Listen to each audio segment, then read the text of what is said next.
نحمده ونصلي على رسوله الكريم اما بعد فاعوذ بالله من الشیطان الرجیم بسم اللہ الرحمن الرحیم.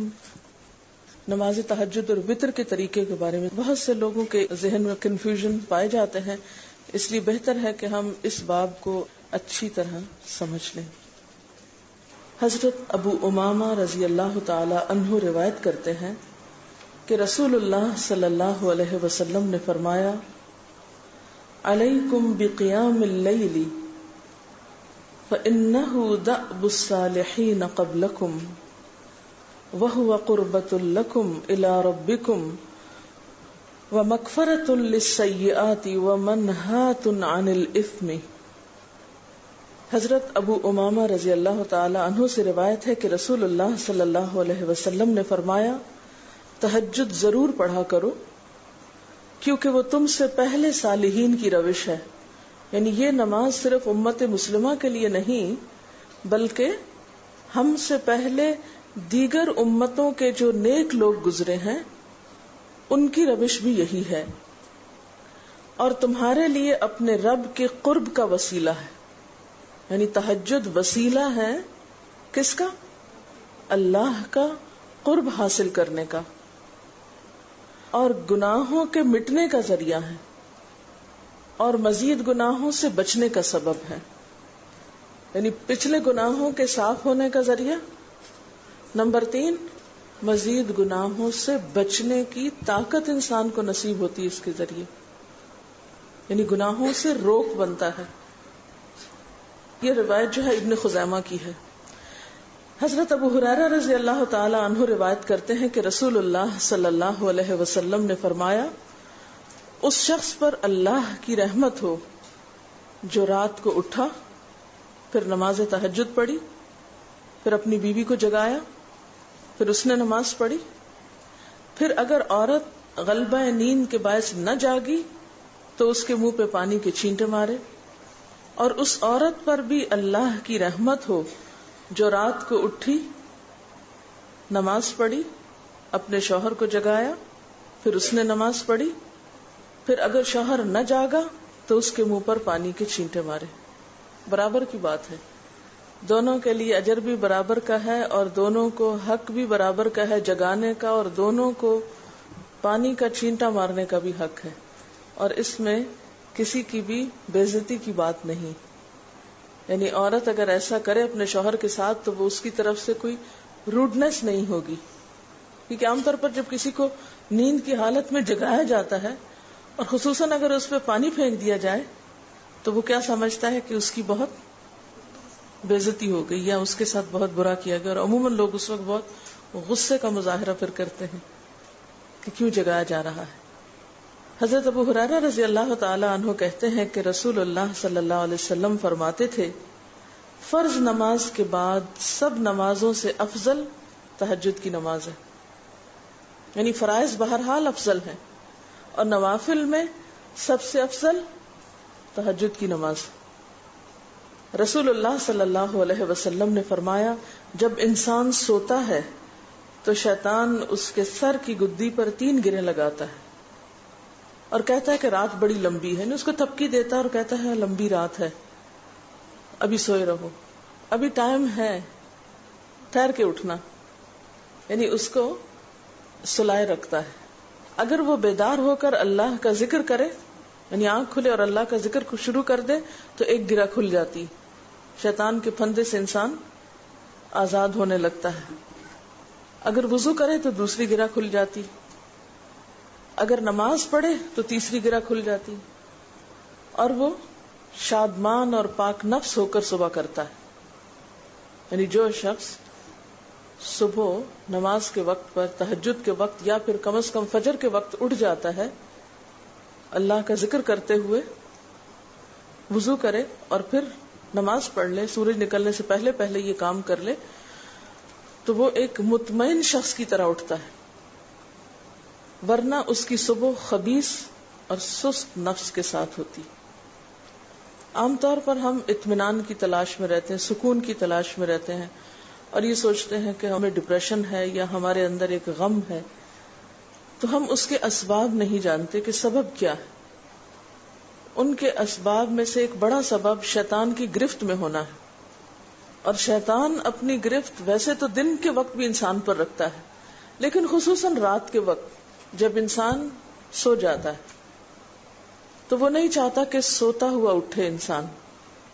اور اگر انسان ہمت کر کے اٹھ جاتا ہے، ذکر کرتا ہے، وضو کرتا ہے اور نماز پڑھ لیتا ہے تو یہیں سے اطمینان قلب کا آغاز ہو جاتا ہے، اس کی تسلی ہو جاتی. رسول اللہ صلی اللہ علیہ وسلم نے فرمایا اللہ تعالی ہر رات آسمان دنیا پر نزول فرماتے ہیں، یعنی زمین سے سب سے قریبی آسمان پر. جب 1/3 رات باقی رہ جاتی ہے تو فرماتے ہیں ہے کوئی جو مجھے پکارے. اس وقت اللہ تعالی بندوں کو پکارتے ہیں، ہے کوئی جو مجھے پکارے میں اس کی دعا قبول کروں، ہے کوئی جو مجھ سے مانگے میں اس کو دوں، ہے کوئی جو مجھ سے بخشش طلب کرے تو میں اس کو بخش دوں. گویا یہ وقت دعا کی قبولیت کا وقت ہے. انسان جو مانگے اس کو ملتا ہے، اور خصوصی طور پر بخشش کے طلب کرنے کا وقت ہے. جیسے قرآن پاک میں آتا ہے وَبِالْأَسْحَارِ هُمْ يَسْتَغْفِرُونَ وَبِالْأَسْحَارِ هُمْ يَسْتَغْفِرُونَ، اور سحری کے وقت وہ استغفار کرتے ہیں. اب ہو سکتا ہے کہ آپ کہیں کہ نہیں ہم نے تو زندگی میں کوئی خاص گناہ کیے ہی نہیں، اس لیے ہمیں تو بخشش کی ضرورت ہی نہیں. بخشش مانگے گناہگار لوگ، ہم تو نیک لوگ ہیں، نیک کام کرتے ہیں، دن رات قرآن پڑھتے پڑھاتے ہیں، اس لیے ہماری تو ضرورت نہیں. نہیں، نبی صلی اللہ علیہ وسلم جن کے اگلے پچھلے سب قصور معاف کر دیے گئے تھے، وہ اتنا لمبا قیام کرتے تھے کہ ان کے قدم مبارک سوج جاتے تھے. حضرت مغیرہ فرماتے ہیں رسول اللہ صلی اللہ علیہ وسلم نے اتنا لمبا قیام کیا رات کو کہ آپ کے پاؤں سوج گئے. آپ سے سوال کیا گیا کہ آپ اتنی مشقت کیوں کرتے ہیں، اپنے آپ کو اتنا کیوں تھکاتے ہیں، حالانکہ آپ کے تو سارے گناہ معاف کر دیے گئے. آپ نے فرمایا کیا میں اللہ کا شکر گزار بندہ نہ بنوں؟ یعنی صرف گناہوں کی بخشش ہی نہیں بلکہ نعمتوں پر شکر بھی واجب ہے. جہاں ایک طرف گناہوں کی بخشش انسان کے لیے اللہ کے قرب کے راستے ہموار کرتی ہے، وہاں اللہ تعالی کا شکر ادا کرنا بندے کو اللہ کا قرب عطا کرتا ہے. اچھا، اب پہلی سنت میں آپ کو بتاؤں گی کہ اگر آپ تہجد کے وقت اٹھے ہیں تو سب سے پہلے آپ کیا پڑھیں گے.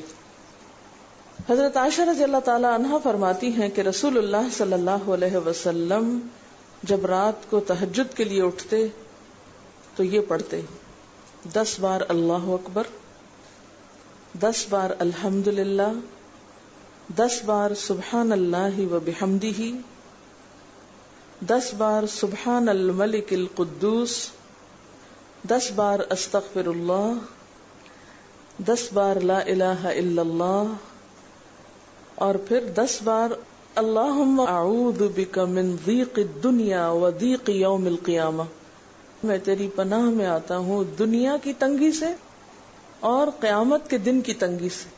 اللہم اعوذ بک من ضیق ضاد یہ قاف من ضیق الدنیا و ضیق یوم القیامہ، یہ بھی 10 بار. اور پھر فرماتے اللہم اغفر لی واہدنی وارزقنی وعافنی، پھر وضو کرتے اور تہجد شروع کرتے، یعنی یہ بھی وضو سے پہلے آپ پڑھ لیتے تھے. تو آپ کیا کر سکتے ہیں، جیسے آنکھ کھلی ہے بستر پر لیٹے ہیں تو بعض اوقات ایسا ہوتا ہے نا کہ انسان سوچتا ہے اچھا ایک سائڈ پہ سو کے اتنے تھکے ہوئے ہوتے ہیں کہ آپ ایک دم نہیں اٹھ پاتے. حالانکہ آپ صلی اللہ علیہ وسلم کے نیند سے بیدار ہونے کا طریقہ کیا تھا کہ جب آپ اٹھتے تھے تو یکدم اٹھتے تھے، سستی کے مارے نہیں کہ کبھی ایک طرف لیٹ گئے پھر دوسری طرف سو گئے پھر دائیں طرف پھر بائیں طرف، نہیں. جب جاگنے کا وقت ہوتا تھا تو آپ فوراً اٹھ جاتے تھے. لیکن بسا اوقات ایسا ہوتا ہے کہ انسان تھکا ہوا ہوتا ہے، سائڈ بدل کے دوسری طرف کو ذرا لیٹتا ہے، تو یہ لیٹے لیٹے بھی آپ اذکار پڑھ سکتے ہیں. ٹھیک ہے، اور یہ سب آپ کو آتے ہی ہوں گے سوائے ایک وہ ذکر کے اللہم اعوذ بک من ضیق الدنیا و ضیق یوم القیامہ. اور ترتیب آپ یاد کر لیں، اپنے بیڈ سائڈ ٹیبل پہ یا بیڈ پہ یا کہیں بھی یہ نوٹس کسی پین کے ساتھ لکھ کے لگا دیں, چپکا دیں, اور جب یاد ہو جائے تو پھر اتار دیں, جب عادت بن جائے تو ہٹا دیں وہاں سے. ٹھیک ہے نا؟ جتنے دن عادت نہیں بنتی اتنے دن اپنے یادداشت کے لیے رکھ لیں. اسی طرح نیند سے اٹھ کر لا الہ الا اللہ وحدہ لا شریک لہ لہ الملک ولہ الحمد وہو علی کل شیء قدیر الحمد للہ وسبحان اللہ واللہ اکبر ولا حول ولا قوۃ الا باللہ, یہ بھی پڑھ سکتے ہیں. اچھا, ضروری نہیں کہ سب کچھ ایک ہی دن میں پڑھ لیں, یہ بھی آپ کر سکتے ہیں کہ ایک دن میں ایک چیز پڑھ لیں, دوسرے دن دوسری پڑھ لیں, تیسرے دن تیسری پڑھ لیں. ٹھیک ہے نا؟ اور اگر ساری ایک دن بھی پڑھنا چاہیں, دیکھیں وقت کی بات ہے نا, ہو سکتا ہے اس وقت عمر کے اس حصے میں آپ پہ بہت ذمہ داریاں ہوں, آپ یہ سب کچھ نہ پڑھ سکتے ہوں, لیکن زندگی کا ایک ایسا وقت بھی آتا ہے جب انسان بوڑھا ہو جاتا ہے, جب اس کے اوپر باقی ذمہ داریاں کم ہو جاتی ہیں, پھر نیند بھی کم ہو جاتی ہے, پھر زیادہ عبادت کا موقع ملتا ہے.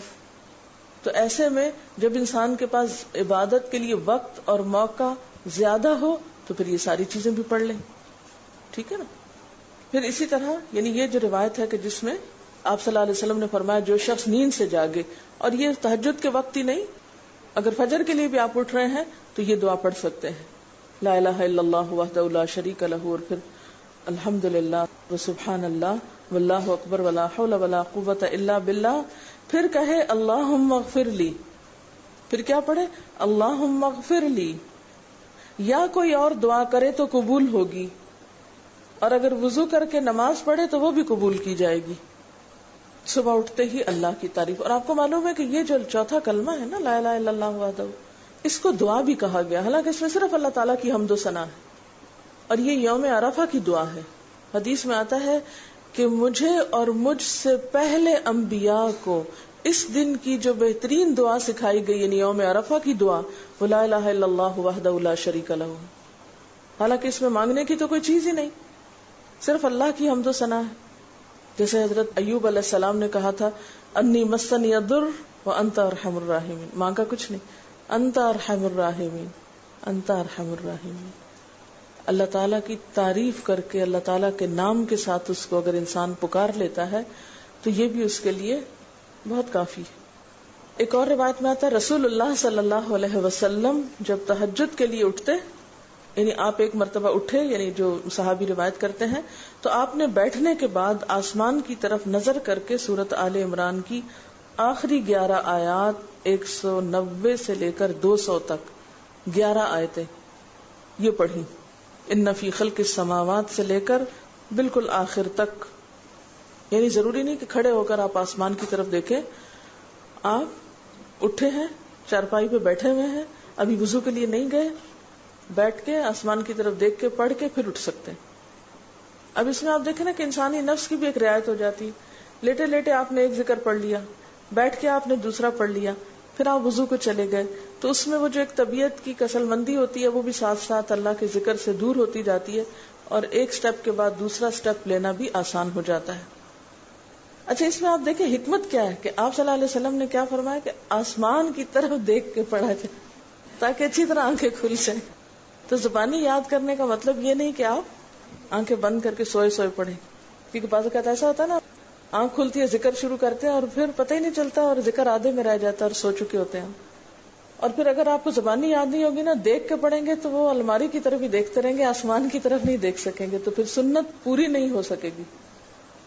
اور اسی طرح حضرت ابن عباس روایت کرتے ہیں کہ جب رسول اللہ صلی اللہ علیہ وسلم رات کو تہجد کے لیے کھڑے ہوتے تو اللہ پر تکبیر تحریمہ کے بعد یہ دعا پڑھتے, اللہم لک الحمد انت قیم السماوات والارض ومن فیہن وَلَكَ الْحَمْدُ لَكَ مُلْكُ السَّمَاوَاتِ وَالْأَرْضِ وَمَنْ فِيهِنَّ وَلَكَ الْحَمْدُ أَنْتَ نُورُ السَّمَاوَاتِ وَالْأَرْضِ وَلَكَ الْحَمْدُ أَنْتَ مَلِكُ السَّمَاوَاتِ وَالْأَرْضِ وَلَكَ الْحَمْدُ أَنْتَ الْحَقُّ وَوَعْدُكَ الْحَقُّ وَلِقَاؤُكَ حَقٌّ وَقَوْلُكَ حَقٌّ وَالْجَنَّةُ حَقٌّ وَالنَّارُ حَقٌّ وَالنَّبِيُّونَ حَقٌّ ومحمد صلی اللہ علیہ وسلم حق والساعة حق اللہم لک اسلمت وبک آمنت وعلیک توکلت وإلیک انبت وبک خاصمت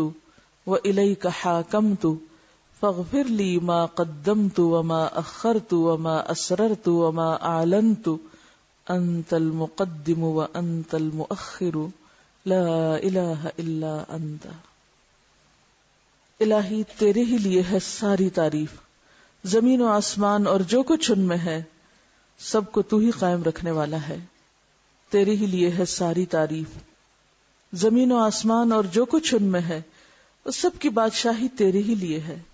تیرے ہی لیے ہے ساری تعریف، تو ہی روشن کرنے والا ہے زمین و آسمان کو. تیرے ہی لیے ہے ساری تعریف، تو ہی بادشاہ ہے زمین و آسمان کا. تیرے ہی لیے ہے ساری تعریف. تو حق ہے، تیرا وعدہ حق ہے، تیری ملاقات حق ہے، تیرا کلام حق ہے، جنت حق ہے، جہنم حق ہے، تمام انبیاء حق ہیں اور محمد صلی اللہ علیہ وسلم حق ہیں، قیامت حق ہے. الہی میں تیرے سامنے جھک گیا، میں صرف تیرے ساتھ ایمان لایا، میں نے صرف تجھی پر بھروسہ کیا، میں نے صرف تیری طرف رجوع کیا، صرف تیری ہی مدد سے دشمنوں سے جھگڑتا ہوں، میں نے صرف تجھے ہی اپنا حاکم مانا. سو تو میرے اگلے پچھلے اور ظاہر و پوشیدہ اور جنہیں تو مجھ سے زیادہ جانتا ہے سارے کے سارے گناہ معاف کر دے. تو ہی آگے کرنے والا ہے، تو ہی پیچھے ڈالنے والا ہے، تیرے سوا کوئی سچا معبود نہیں ہے. یہ جو دعا استفتاح ہے تہجد کے وقت کی، یہ باہر نہیں نماز کے اندر پڑھنے کی دعا ہے. ہم دعا مانگتے ہیں اللہم اجعلنی لک ذکارا لک شک. ان دعاؤں کے پڑھے بغیر ذکار کیسے بن سکتے ہیں؟ ذکار کا صیغہ تو فعال کے اوپر ہے نا، بہت زیادہ ذکر کرنے والا. والذاکرین اللہ کثیرا والذاکرات. تو ذاکرات کیسے بن سکتے ہیں جب تک کہ یہ دعائیں زبانی نہ آتی ہوں اور اپنے وقت پر نہ پڑھی جاتی ہوں. ویسے بھی ذکر بہت اچھی چیز ہے، لیکن جو مسنون ذکر ہے اور جو نبی صلی اللہ علیہ وسلم کے طریقے کے مطابق ہے، جو اطمینان قلب اور خوشی اس وقت اس کام کو اس طریقے پہ کر کے نصیب ہوتی ہے، وہ اس کے علاوہ نہیں ہوتی. اگرچہ اس سے خوشی ہوتی ہے لیکن اس طرح کی نہیں نصیب ہوتی، اس طرح کا اطمینان نہیں ہوتا. آپ تجربہ کر کے دیکھ لیں، سنت کے مطابق زندگی گزارنا اور اپنی مرضی کے مطابق زندگی گزارنا، یہ دو مختلف لائف سٹائلز ہیں، دو مختلف طریقہ ہے زندگی ہیں. دونوں کا امپیکٹ فرق ہوتا ہے، اثرات فرق ہوتے ہیں. اور یہ نہیں کہ یہ کوئی بہت مشکل عمل ہے، بہت مشکل کوئی نہیں ہے، ہم کر سکتے ہیں، لیکن بات یہ ہے کہ ہم کرنے کی کوشش کریں، ارادہ تو کریں. پہلے تو آپ اپنے آپ سے یہ پوچھیں ارادہ بھی کیا کہ نہیں، کیونکہ اگر ارادہ ہو گیا نا تو کام بھی ہو جائے گا. مشکل یہ ہے کہ ہم جب کوئی ایسا کام سنتے تو پھر سوچتے نہیں ہمارا تو حالات اتنے کٹھن ہیں کہ یہ عمل ہمارے لیے نہیں، ویسے بھی نفل ہے، کوئی بات نہیں، نہ بھی ہو سکا تو کیا ہے، یہی کہہ کے ہم چھوڑ دیتے ہیں چیزوں کو کہ نہیں. لیکن میں سمجھتی ہوں کہ جو عمر آپ بچیوں کی خاص طور پر اس وقت ہے، اس عمر کو غنیمت سمجھے اور اس میں آپ نے جو کچھ اب یاد کر لیا، عادت ڈال لی، وہ اگلی زندگی میں شدید مصروفیت کے باوجود بالکل عادت ثانیہ ہو جائے گی، ایک روٹین ہو جائے گی اور آپ کو مشکل نہیں ہوگی. لیکن اگر اب نہیں یہ عادتیں ڈالی، کل کو یا نئے سرے سے عادت ڈالنا بہت مشکل ہوگا. سنت مشکل نہیں ہے، صرف یہ ہے کہ ارادے، نیت اور پھر کوشش کی ضرورت ہے. کر لیں گے تو ہو بھی جائے گا، آخر کرنے والے کرتے ہی ہیں نا. لیکن جب ہم پہلے ہی سے سوچ لیتے نہیں بڑا مشکل، وہ تو اللہ والے کرتے ہیں اور وہ تو نیک لوگوں کا کام ہے، ہم تو نہ اللہ والے ہیں اور نہ ہی نیک ہیں، تو کیوں نہیں ہے، ہو جائے. اب آپ صلی اللہ علیہ وسلم کے تہجد کی کیفیت کیا تھی؟ حضرت ابو ذر کہتے ہیں کہ رسول اللہ صلی اللہ علیہ وسلم نے تہجد میں اتنا قیام کیا کہ اس ایک آیت کو پڑھتے پڑھتے صبح کر دی، ایک آیت پڑھتے پڑھتے صبح کر دی. کون سی آیت تھی وہ؟ ان تعذبہم فانہم عبادک وان تغفر لہم فانک انت العزیز الحکیم. ایک آیت کو اتنی دفعہ پڑھا اور پڑھتے رہے اور پڑھتے رہے اور پڑھتے رہے، اسی میں صبح ہو گئی. تو طویل قیام جو ہے ضروری نہیں کہ وہ صرف کس وقت ہو، کوئی لمبی سورت پڑھ کے ہی. چھوٹی صورت بھی ہو سکتی ہے، لیکن روح کے ساتھ، شعور کے ساتھ اگر آپ دوہرا کے بھی پڑھیں. مثال کے طور پہ آپ نے کوئی صورت یاد کر لی ہے اور آپ پڑھنے کھڑے ہوئے ہیں اور آپ کو صحیح طرح آتی نہیں ہے، یا آتی ہے تو اتنی تیز نہیں آتی، بہت رٹی ہوئی نہیں ہے، تو کوئی بات نہیں، ایک ایک آیت کو 2 دفعہ 3 دفعہ بھی آپ اس کو پڑھ سکتے ہیں، اور اس طرح بھی پڑھ کے لمبا کر سکتے ہیں. یعنی طویل قیام صرف زیادہ قرات سے ہی نہیں، مختلف طریقوں سے ہو سکتا ہے. یہ آیت ہے سورۃ المائدہ کی 118 نمبر آیت ہے. اگر تو انہیں عذاب دے تو وہ تیرے بندے ہیں، اور اگر تو انہیں معاف کر دے تو یقیناً تو غالب اور حکمت والا ہے. حضرت حذیفہ رضی اللہ تعالی عنہ نے نبی صلی اللہ علیہ وسلم کو تہجد پڑھتے دیکھا.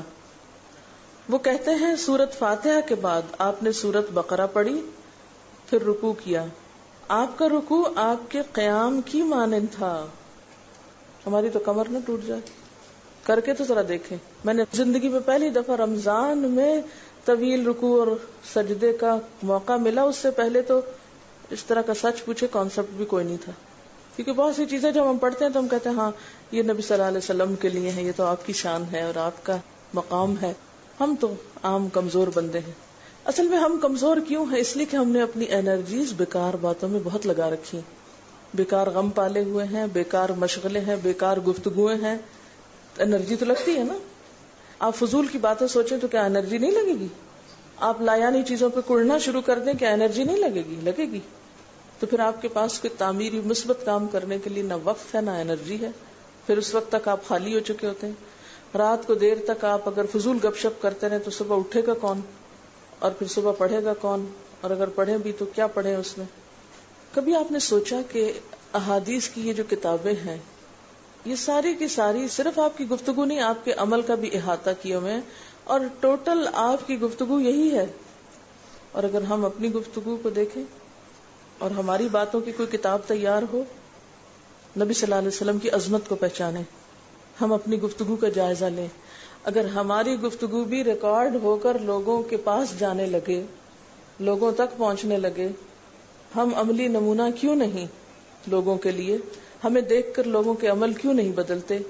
ہماری بات لوگوں پر اثر کیوں نہیں کرتی؟ کبھی سوچا ہم نے؟ صرف اپنی گفتگو کے آئینے میں ہی اپنے آپ کو پہچان لیں کہ ہم کہاں ہیں، کون ہیں، کہاں کھڑے ہیں. لوگوں کے بیچ میں کیا باتیں کرتے ہیں، لوگوں کے پیٹھ پیچھے کیا باتیں کرتے ہیں، کہاں کس حال میں کیا کر رہے ہوتے ہیں. ہر شخص اپنے آپ کو خود پہچان سکتا ہے. کیا واقعی ہم اس لائق ہیں کہ کوئی ہم سے کچھ سیکھے؟ صرف اپنی گفتگو کے آئینے میں خود کو پہچانے. بعض اوقات کتنا بیکار بولتے ہیں، کتنا بے مقصد بولتے ہیں، کتنا ضرورت سے زائد بولتے ہیں.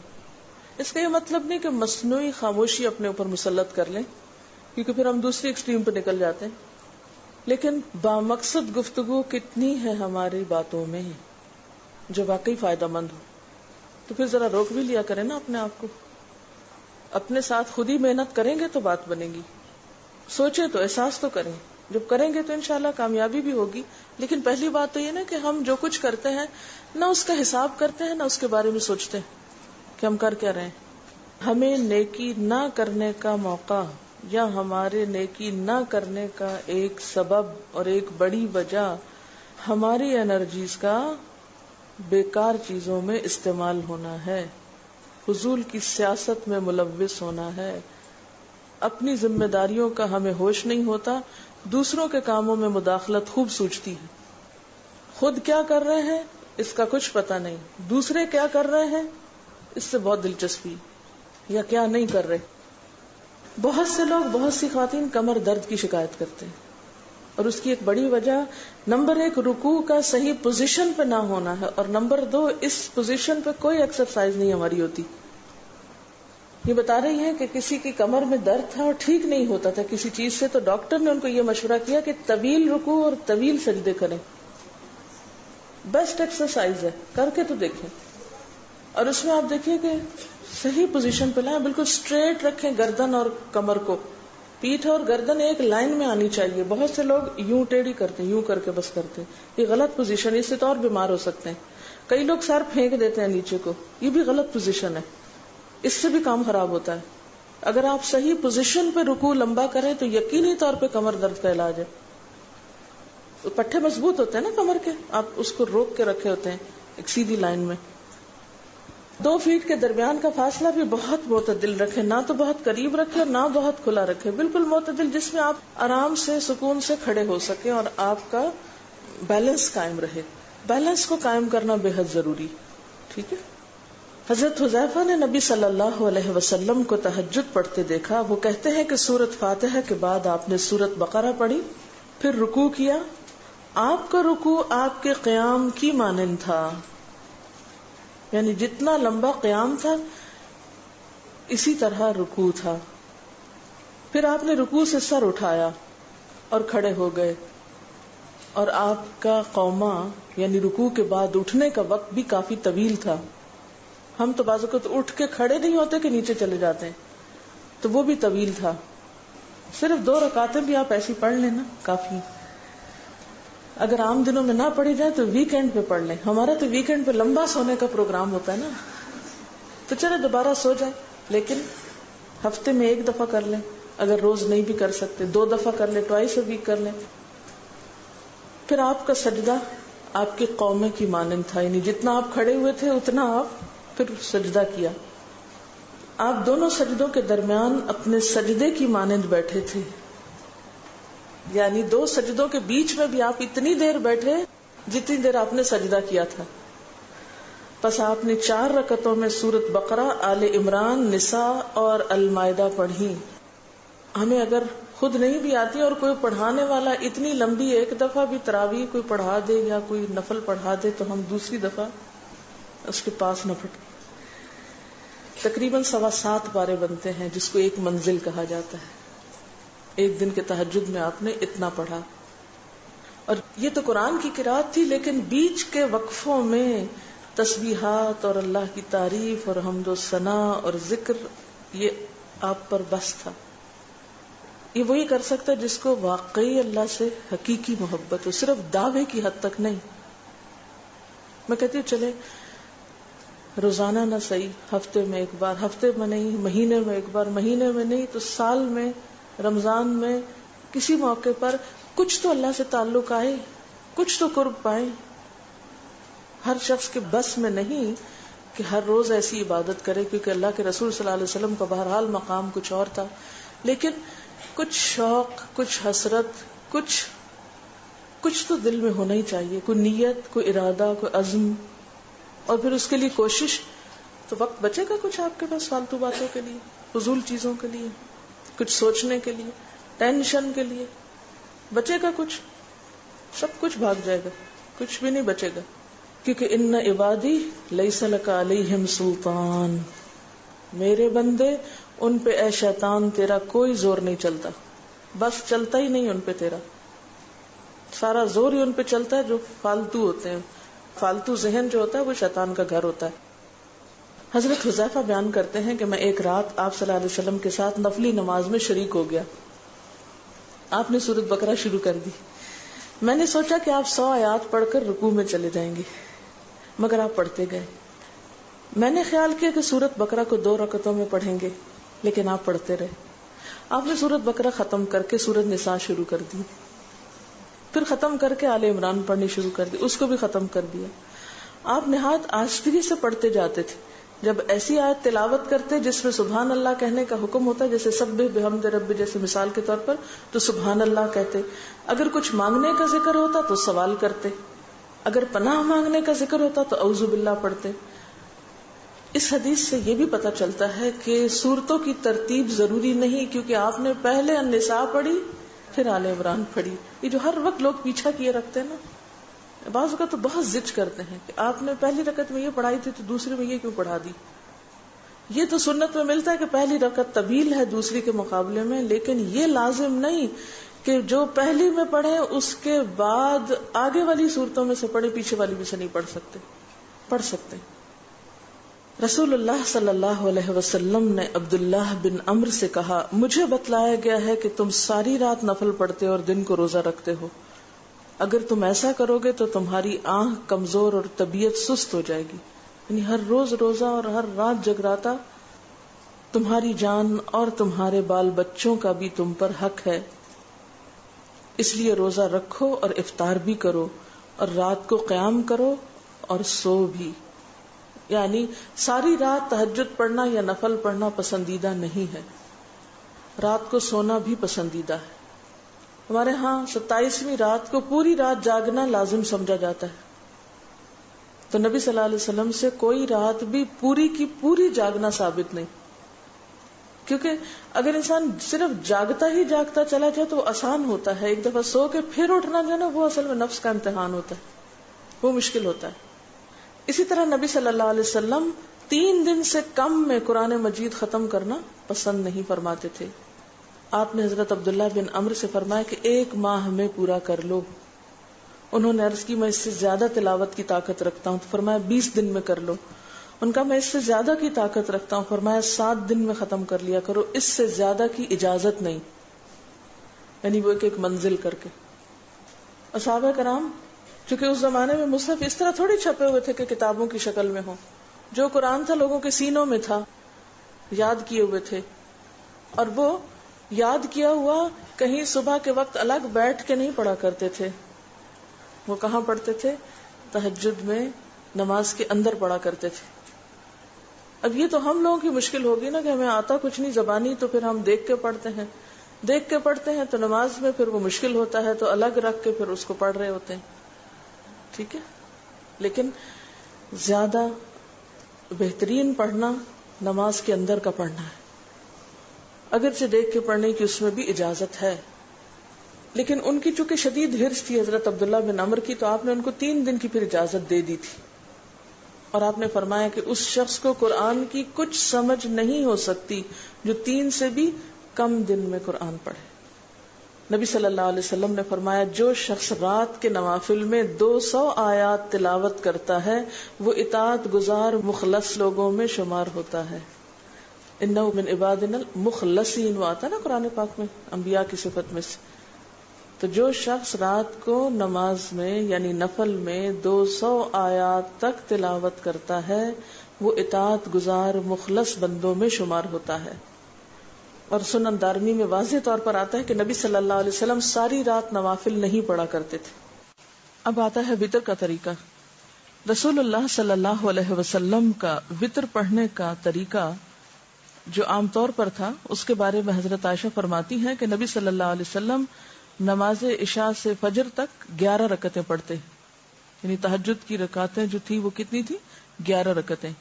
ہر 2 رکعتوں پہ سلام پھیرتے اور 1 رکعت وتر پڑھتے، یعنی 10 رکعتیں پڑھنے کے بعد 1 رکعت الگ سے پڑھتے.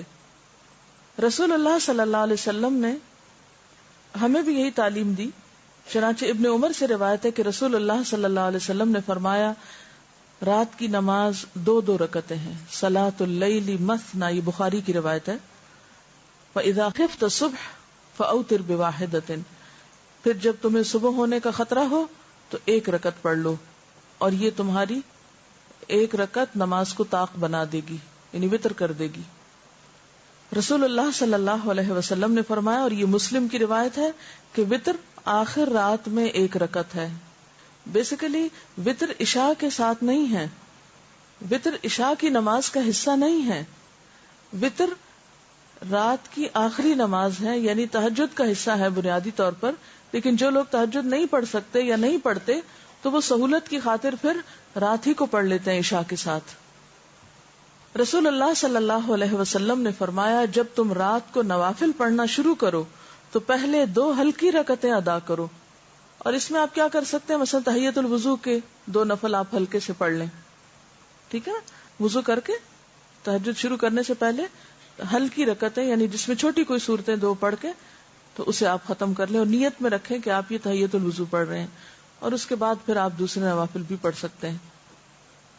آپ صلی اللہ علیہ وسلم نے رات کا قیام کیا، 2 ہلکی رکعتیں پڑھی، پھر 2 طویل رکعتیں پڑھی، پھر ان سے ہلکی 2 طویل رکعتیں پڑھی، پھر ان سے ہلکی 2 طویل رکعتیں، پھر ان سے ہلکی 2 طویل رکعتیں، پھر ان سے ہلکی 2 طویل رکعتیں، پھر 1 وتر. یعنی پہلے 2 ہلکی رکعتیں، پھر اس کے بعد طویل نماز یعنی 2 لمبی رکعت، پھر اس کے بعد ہر 2 رکعتیں جو تھی وہ پہلے سے کم ہوتے ہوتے پھر 1 وتر پہ آ گئی. یعنی کرنے کا تو آپ کچھ بھی کر لیں، لیکن وہ جو اتباع کا معاملہ ہے نا کہ چھوٹی چھوٹی چیزوں میں فالو کرنا، اس کا اپنا ہی ایک مزہ ہے، اپنا ہی ایک لطف ہے، اور یہ مسلم کی روایت ہے. پھر 1 رکعت وتر پڑھا اور یہ 13 رکعتیں ہوئی. حضرت عائشہ روایت کرتی ہیں کہ رسول اللہ صلی اللہ علیہ وسلم 1 رکعت وتر پڑھتے، آخری 2 رکعتوں اور 1 رکعت کے درمیان بات چیت بھی کرتے. یعنی اگر وتر آپ اس طرح پڑھ رہے ہیں کہ 2 ایک دفعہ پڑھ کے اور ایک دفعہ، تو اس کے بیچ میں سلام کر کے بات بھی ہو سکتی. حضرت ابن عمر روایت کرتے ہیں کہ رسول اللہ صلی اللہ علیہ وسلم وتر کی 2 اور 1 رکعت میں سلام سے فصل کرتے.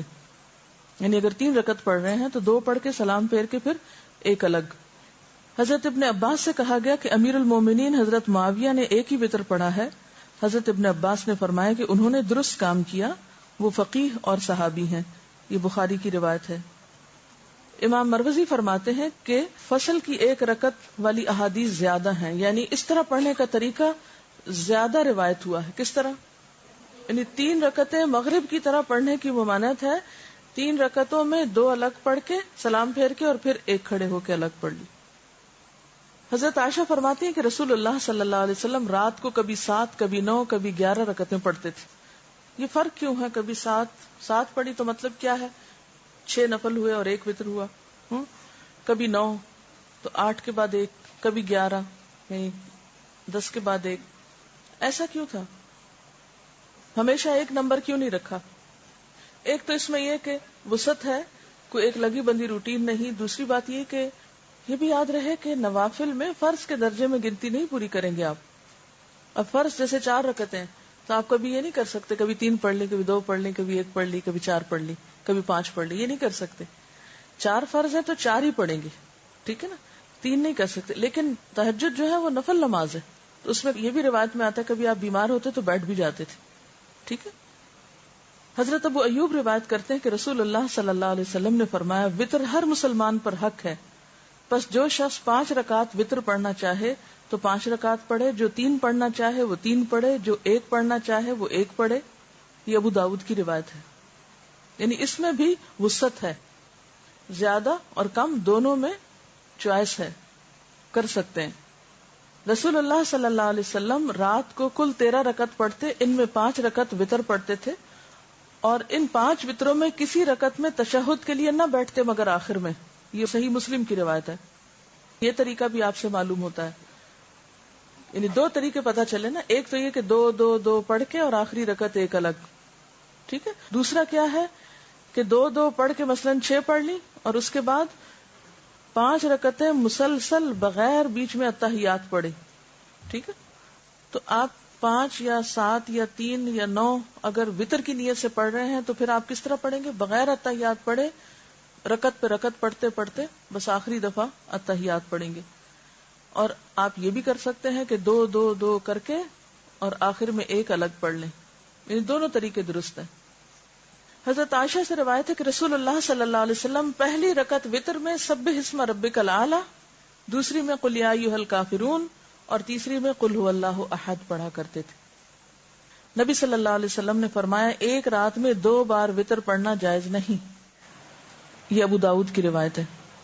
رسول اللہ صلی اللہ علیہ وسلم نے فرمایا 3 وتر نہ پڑھو، 5 یا 7 وتر پڑھو اور مغرب کی مشابہت نہ کرو. یعنی یہ 3 نہ پڑھو کا مطلب یہ نہیں کہ 3 پڑھ ہی نہیں سکتے، اس سے مراد یعنی مغرب کی طرح 3 نہ پڑھو. مغرب میں کیا ہوتا ہے 2 پڑھ کے اتحیات بیٹھ کے پھر بغیر سلام پھیرے ہم کھڑے ہو جاتے ہیں، پھر تیسرا ساتھ ہی پڑھ لیتے ہیں. تو اس میں یہ کہ اگر 3 آپ نے اکٹھی پڑھنی ہے تو بیچ کا اتحیات نہ پڑھے، تینوں اکٹھی پڑھ لیں، مراد یہ. نبی صلی اللہ علیہ وسلم نے فرمایا جو شخص آخر رات میں نہ اٹھ سکے تو وہ اول شب میں وتر پڑھ لے. ٹھیک ہے. اور جو آخر رات اٹھ سکے وہ آخر رات وتر پڑھے، کیونکہ رات کی آخری نماز وتر ہے. نبی صلی اللہ علیہ وسلم نے فرمایا رات کو اپنی آخری نماز وتر کو بناؤ. یعنی اگر تہجد کی نیت ہے تو پھر وتر صبح پہ چھوڑ دو، لیکن اگر یہ شک ہے کہ پتہ نہیں آنکھ کھلے گی کہ نہیں تو پڑھ کے سو جاؤ. اور اس صورت میں اگر آپ پھر پڑھ رہے ہیں دوبارہ تو کیا کریں گے؟ پھر خالی نفل بھی پڑھ سکتے ہیں. 1 رات میں 2 دفعہ نہیں، یعنی رات کو بھی پڑھے پھر سویرے اٹھ کے دوبارہ وتر پڑھے، ایسا نہیں ہوتا. اگر آپ کو پڑھ لی ہے تو پڑھ لی ہے، اگر سویرے آنکھ کھل گئی ہے نفل پڑھنا چاہتے ہیں پڑھ لیں. بعض لوگ اس میں یہ بھی سجیسٹ کرتے ہیں، جس کی میرے پاس ابھی دلیل کوئی نہیں ہے لیکن سنا ہے میں نے اسی طرح، کہ اگر آپ رات کو وتر پڑھ کے سو گئے تو صبح اٹھ کے پہلے 1 رکعت الگ پڑھ لیں. وہ کیا ہوگی رات کی نماز کو طاق کر دے گی، پھر دو پڑھ لیں، پھر آخر میں ایک پڑھ لیں. لیکن اس کی میرے پاس دلیل نہیں ہے سنت سے کوئی. میں نے اس طرح کسی عالم کو کہتے ہوئے سنا تھا، لیکن بہرحال اب آپ پریشان ہو رہے ہوں گے کہ یہ تو سب کنفیوژن ہو گئی. اسی کنفیوژن سے بچانے کے لیے تو ہمیں ایک آسان طریقہ بتا دیا گیا ہے جو ہماری درسی نصابی سب نماز کے طریقوں کی کتابوں میں لکھا ہوا ہے، 3 وتر پڑھنے کا طریقہ، اور ہم کھٹ سے پڑھ کے فارغ ہو جاتے ہیں. کوئی نہ پریشانی ہے نہ کچھ. میرا آپ سے سوال یہ ہے کہ یہ اتنی ورائٹی کیوں ہے؟ اب جیسے آپ صلی اللہ علیہ وسلم کی جو دعائے استفتاح تھی اس کی کئی ورژنز ملتے ہیں، ہم تو ایک ہی پڑھتے ہیں، سبحانک اللہم و بحمدک تبارک اسمک. کیوں؟ کیا حکمت ہے؟ بنیادی بات یہ ہے کہ جب انسان صرف ایک لگے بندے گھسے پٹے طریقے سے ایک کام سالوں سال کرتا جاتا ہے تو اس کا نتیجہ کیا ہوتا ہے؟ مشین بن جاتا ہے.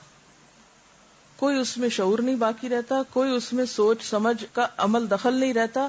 بس آنکھیں بند کی ہوئی اٹھے ہوئے نماز پڑھ رہے، آنکھیں نہیں کھول رہے اول سے آخر تک، اور کچھ یاد نہیں کہ کیا پڑھا، وہی قل ہو اللہ پڑھی اور بس بات ختم. نماز جو ہے اللہ تعالیٰ سے ایک شعوری تعلق کا نام ہے، اور اس شعوری تعلق میں اگر آپ ایک دن ایک طریقہ کریں، دوسرے دن دوسرا، تیسرے دن تیسرا، تو اس سے کیا ہوگا فائدہ؟ کہ ایک نیا پن باقی رہے گا، تمام سنتیں بھی زندہ رہیں گی. آپ دیکھیں کہ ایک تو یہ ہو سکتا تھا کہ ہمیں بس ایک ہی طریقہ بتا دیا جاتا اور پھر ہم ایک ہی کے ساتھ چپک کے رہ جاتے، اور اس کا نتیجہ عام طور پر کیا ہوتا ہے کہ نمازیں بے روح ہونے لگتی. اور ایک یہ ہے کہ جو کچھ آپ نے کیا وہ سب بتایا جائے جو واقعی صحیح احادیث کے ساتھ اوتھینٹک سورسز کے ساتھ موجود ہے. یعنی یہ سب چیزیں آپ جا کے بخاری، مسلم، ابو داؤد کی کتابوں میں، کتاب الصلاۃ میں خود بھی چیک کر سکتے ہیں. اگر آپ کے پاس یہ کتاب ہے نا جو میں آپ کو بتا رہی ہوں، آپ خود بھی پڑھ سکتے ہیں. ٹھیک ہے؟ کیونکہ عام طور پر جب اس طرح کی باتیں بتائی جاتی تو کوٹ کیا جاتا ہے فلاں کہتی ہیں، وہ سب کچھ میرے نام لگ جاتا ہے. حالانکہ یہ میں نہیں کہتی، یہ موجود ہے کتابوں کے اندر، یہ آپ نے کبھی پڑھا نہیں اس لیے پتہ ہی نہیں، تو نیا لگتا ہے. تو یہ سب بتانے کا مقصد کیا ہے کہ اتنی نمازیں آپ پڑھتے تھے، ہر موقع کی نماز، جتنے بھی خاص کوئی اوکیزن آپ کہنے کو کہہ سکتے ہیں، تو ان میں پھر جب آپ نے قرات کے انداز مختلف اختیار کیے، جیسے تہجد کے بارے میں آتا ہے، کبھی سری قرات کی، کبھی جاہری کی، کبھی ایک ہی آیت ساری رات پڑھتے رہے، کبھی 2 رکعتوں میں سورۃ النساء سے لے کر المائدہ تک چلتے گئے، 7.5 پارے چلے گئے. یہ سب کچھ کس لیے؟ تاکہ نماز کے اندر ایک جان رہے. کیا یہ ایک حقیقت ہے؟ آپ اگری کریں گے کہ انسان روٹین کا عادی ہو کر ملل کا شکار ہو جاتا ہے، جس کو عام زبان میں بوریت کہتے ہیں. ہوتا ہے نا؟ اب مثال کے طور پر رکوع کے اذکار ہیں، پتہ شاید آپ کو بھی ہو، کہیں پڑھے ہی ہوں، لیکن میں نے جب ان کو ٹرائی کیا، یقین کریں نماز میں ایسا لطف آیا مجھے، کیونکہ ہمیشہ ہم پڑھتے سبحان ربی العظیم، سبحان ربی العظیم، سبحان ربی العظیم، بس ایک ہی چیز آتی ہے. زیادہ سے زیادہ ایک اور دعا ہم نے سیکھی ہوئی ہے، سبحانک اللہم ربنا و بحمدک اللہم اغفر. اس کے علاوہ میں تو نہیں کچھ اور پڑھتی تھی، کہیں ادھر ادھر پڑھا بھی تو اتنا دھیان نہیں دیا. لیکن جب سے مجھے یہ حقیقت سمجھ میں آئی کہ اگر بدل بدل کے چیزیں پڑھے تو نماز میں ایک روح پیدا ہوتی ہے، تو میں نے کل ہی یہ ٹرائی کیا، سبوح قدوس رب الملائکۃ والروح، تو ایک عجیب لطف نماز میں محسوس ہوا. تو پہلی تو وہی تسبیح ہے جو سبحان ربی العظیم کی ہے، دوسری وہ جو ابھی میں نے آپ کو سنائی سبحانک اللہم ربنا و بحمدک اللہم اغفر لی، تیسری ہے سبوح قدوس رب الملائکۃ والروح. اور یہ مسند احمد میں بھی ہے، نسائی میں بھی، ابو داؤد میں بھی ہے، مسلم میں بھی، یعنی کتنی کتابوں نے اس کو روایت کیا. پھر اسی طرح 6 حدیث کی کتابوں میں روایت ہوئی ہے یہ دعا رکوع کی، اللہم لک رکعت و بک آمنت و لک اسلمت خشع لک سمعی و بصری و مخی و عظمی و عصبی. اے اللہ میں نے تیرے لیے رکوع کیا، تجھ پر ایمان لایا، تیرے لیے اسلام لایا، جھکے ہوئے ہیں تیرے لیے میرے کان اور میری آنکھیں اور میرا دماغ اور میری ہڈیاں اور میرے اعصاب، سب کچھ تیرے آگے جھکا ہوا ہے. وہ جو 5 منٹ کا رکوع ہے اس میں اگر آپ یہ بار بار تسبیح کریں، پھر آپ دیکھیں اپنی کیفیت کہ یا اللہ تیرے آگے جھکا ہوا، میری ہڈیاں بھی جھکی ہوئی ہیں، میرے اعصاب بھی جھکے ہوئے ہیں، میرا سر بھی جھکا ہوا ہے، میری تمام چیزیں تیرے آگے جھکی ہوئی ہیں. تو انشاءاللہ نمازوں میں انشاءاللہ یقینی خشوع پیدا ہوگا. پھر اسی طرح سبحانک و بحمدک لا الہ الا انت، ایک اور تسبیح یہ ہے سبحانک و بحمدک لا الہ الا انت. پھر اسی طرح سبحان ذی الجبروت والملکوت والکبریاء والعظمت، سبحان ذی الجبروت والملکوتی والکبریاء والعظمتی. کوئی مشکل نہیں ہے اگر یہ آتی ہو. فجر کی نماز میں ایک پڑھ لیجئے، ظہر میں دوسری، عصر میں تیسری، مغرب میں چوتھی، عشاء میں پانچویں، تہجد میں ایک اور.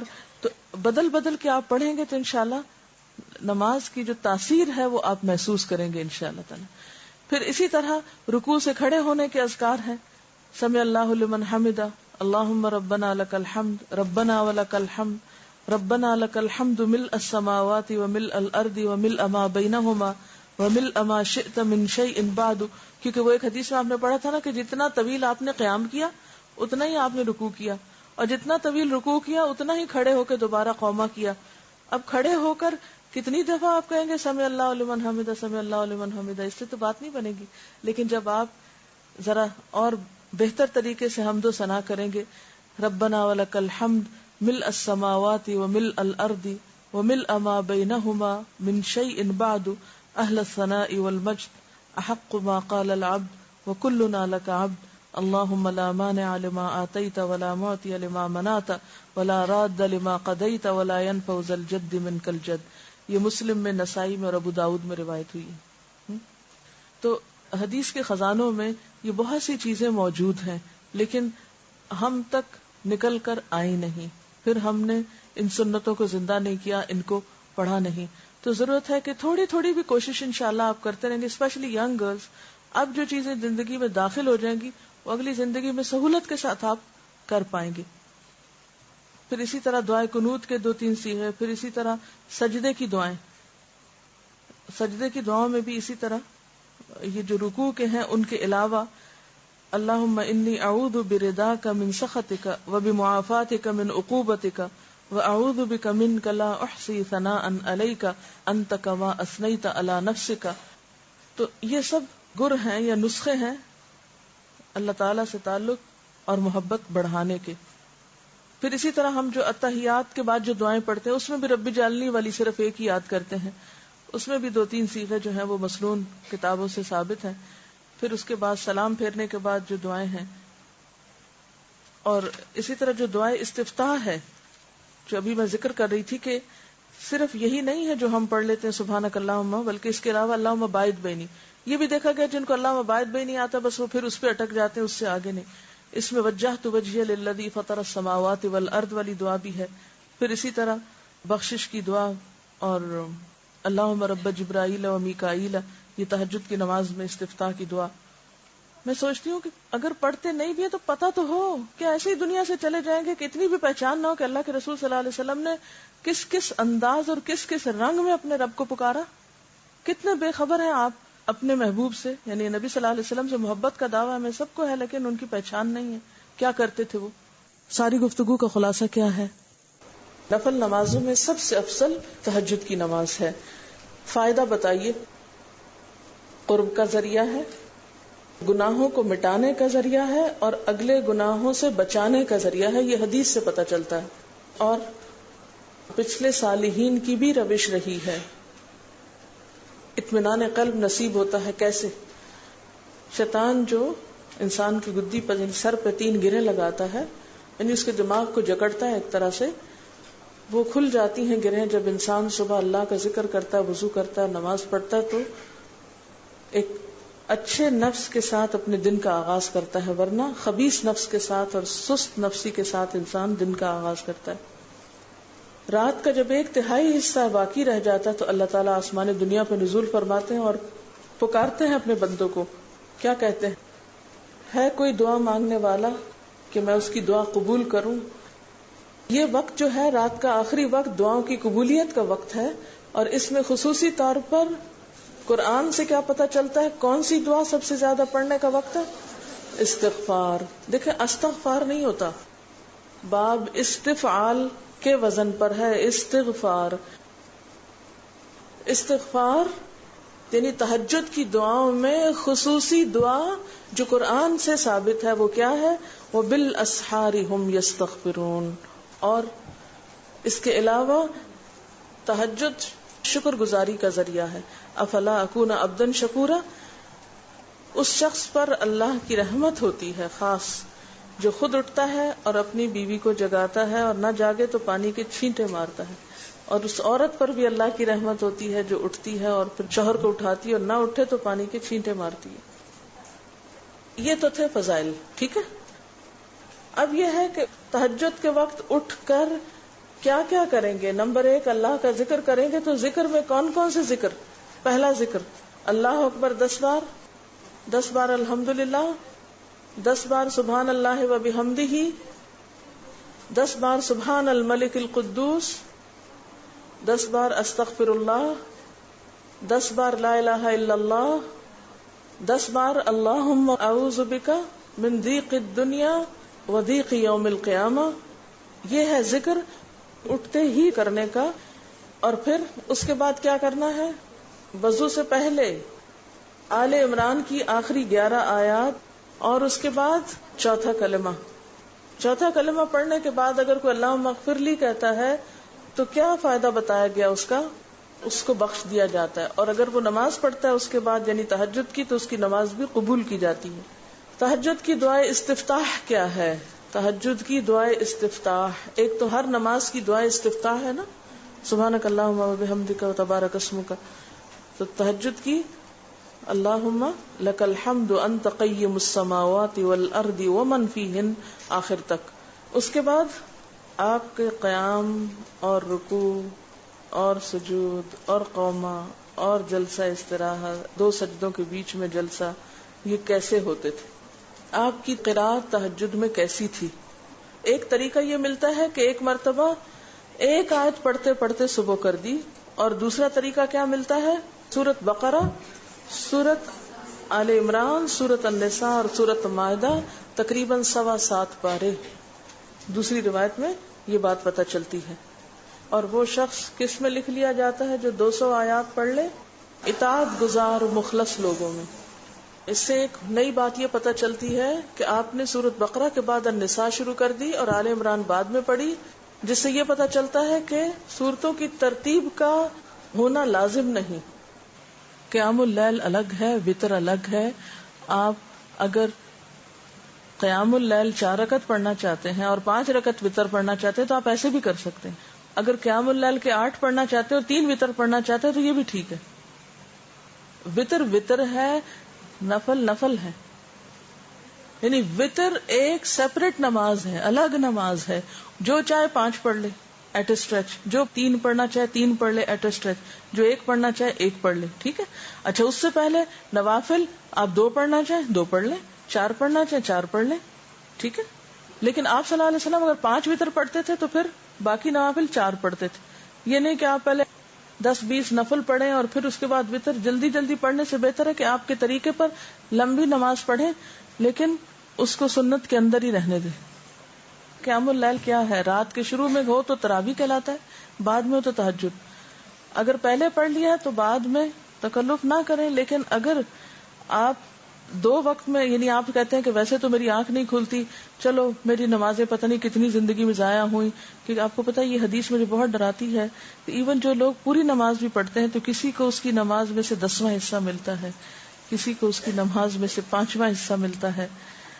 اور ایک حدیث میں آتا ہے کہ لک من صلاتک ما اقلت منہا، تمہارا اپنی نماز میں اتنا ہی حصہ ہے جس کو تم نے سمجھ کے پڑھا۔ اقلت یعنی جو تمہاری شعوری نماز تھی۔ اب اللہ ہی بہتر جانتا ہے جو ہم پڑھتے ہیں وہ کتنا حصہ ہمیں اس میں سے نصیب ہوتا ہے۔ تو اب اگر کوئی شخص رمضان میں اٹھ ہی گیا ہے رات کو، تو آپ اسے کہ نہیں پابندی لگ گئی تمہاری، بس سٹاپ یہی ختم کرو، رات کو تراویح پڑھ چکے اب نفل نہیں، تہجد کے وقت پڑھو، تو نہیں، پڑھنے دیں اس کو نفل، کیونکہ نوافل پہ کوئی قید نہیں ہے۔ ایک ہے احسن مسنون طریقہ، ٹھیک ہے، جو آپ صلی اللہ علیہ وسلم کا تھا، صحابہ کرام نے اختیار کیا اس کے بعد، اور ایک یہ ہے ہم جیسے نکمے لوگوں کا کہ جو اتنی ذاتیاں اپنی جان پر اتنے قصور کرتے ہیں، ادھر سے صحیح نہیں پڑی ادھر سے صحیح نہیں پڑی، تو جب جو موقع نصیب ہو پھر اس سے فائدہ اٹھا لیں۔ تو ایسی چیزوں پہ لوگوں پہ بہت سختی کر کے انہیں روکے نہ کہ اچھا رات کو پڑھ کے آئے تھے اب پھر تم کیوں کھڑے ہو گئے، رکو رکو یہاں، ایسا نہیں کریں، کرنے دیں، نفل ہی ہے نا، ٹھیک ہے نا، لیکن سنت بتا دیں کہ مسنون کیا ہے۔ آج کی وتر کی نماز میں سے کیا بات یاد رکھنے کی ہے؟ وتر رات کی آخری نماز ہے۔ دوسری بات یاد رکھنے کی، وتر 1، 3، 5 بھی ہو سکتے ہیں اور اس سے زیادہ 9 تک بھی ہو سکتے ہیں۔ تہجد اور وتر 2 الگ الگ نمازیں، وطر نہ عشاء کی نماز کا حصہ نہ تہجد کی نماز کا حصہ، یہ رات کی آخری نماز ہے، چاہے تو عشاء کے بعد پڑھ لیں، چاہے تو تہجد کے بعد پڑھ لیں. سبحانک اللہم و بحمدک، نشہد ان لا الہ الا انت، نستغفرک و نتوب الیک. والسلام علیکم و رحمۃ اللہ وبرکاتہ. اعوذ باللہ من الشیطان الرجیم. بسم اللہ الرحمن الرحیم.